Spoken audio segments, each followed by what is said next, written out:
While Tyler Reddick was busy rewriting the NASCAR record books, his own body was working against him every single night. 3 stray wins to open the season, a feat no driver in Cup Series history had ever pulled off.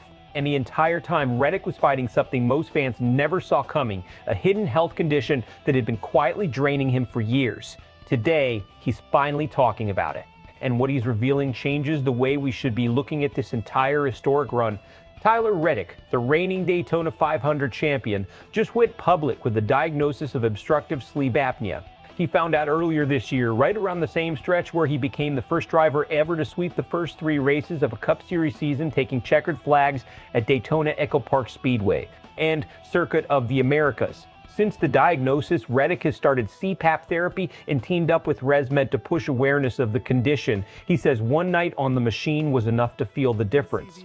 Here's the part that should stop you in your tracks. Reddick says he had the warning signs for years. Heavy snoring, headaches in the morning, constant fatigue, waking up feeling like he never slept at all. And like a lot of competitors, he brushed it off. He didn't think it was something that could actually touch his performance behind the wheel. That mindset is more common than people realize. Obstructive sleep apnea affects close to 1 billion people globally, and the overwhelming majority, more than 80%, never get diagnosed. Athletes especially tend to write off exhaustion as just part of the grind. Long travel schedules, physical demands, the adrenaline of race weekends, it's easy to bury a real medical issue under the excuse of that's just racing life.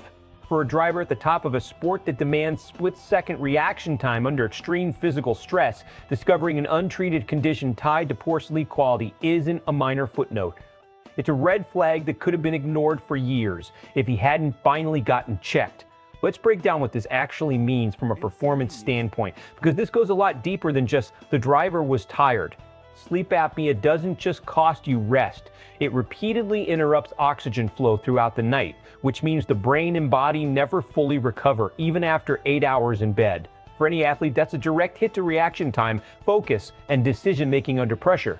3 things a Cup Series driver cannot afford to lose for even half a second at 200 miles an hour. Now consider the timing. Reddick was diagnosed right as he was putting together the best opening stretch of any driver in the history of the sport.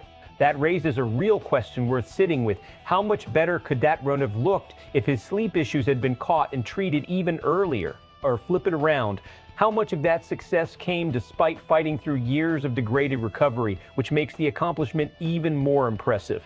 There's also a bigger risk angle here that goes beyond the racetrack. Untreated sleep apnea is linked to cardiovascular disease, stroke, and diabetes. This isn't just a performance issue anymore, it's a long-term health issue. For a driver whose career depends on physical sharpness lasting well into his 30s and 40s, catching this now instead of 5 years from now could be the difference between a long, healthy career and a serious medical scare down the road. Is going public smart or risky for Reddick? From a competitive standpoint, there's no real downside. CPAP therapy is standard, effective treatment, not a performance-limiting device.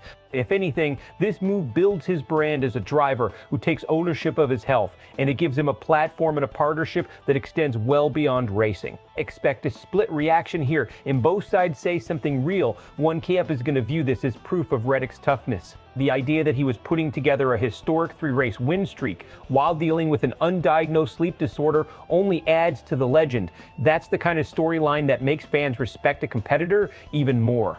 The other camp is going to raise concern. If a driver performing at an elite level could have a condition like this go unnoticed for years, what does that say about how sleep health gets overlooked across the entire garage?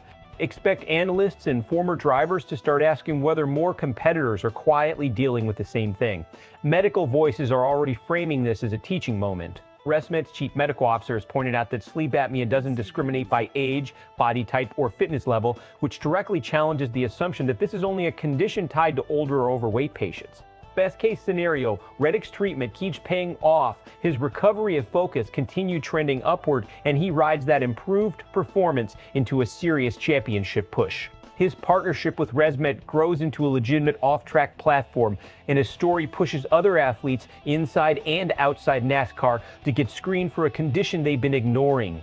Worst case scenario, even with treatment, the long-term effects of years of undiagnosed sleep apnea start to show up in inconsistent performance or health complications down the line, and questions start swirling about whether this was caught in time. It's not the likely outcome given how well he says the CPAP therapy is working, but it's the risk that comes with any diagnosis that went unchecked for this long. So here's the real question. Was Tyler Reddick's historic start to the season in spite of this condition, or is there a chance treating it earlier could have made that run even more dominant? Drop your take in the comments. Toughness story or wake-up call for the entire sport? If you want more breakdowns like this the moment the story breaks, make sure you subscribe to SportsWire USA, because this one's far from the last time we're going to be talking about it.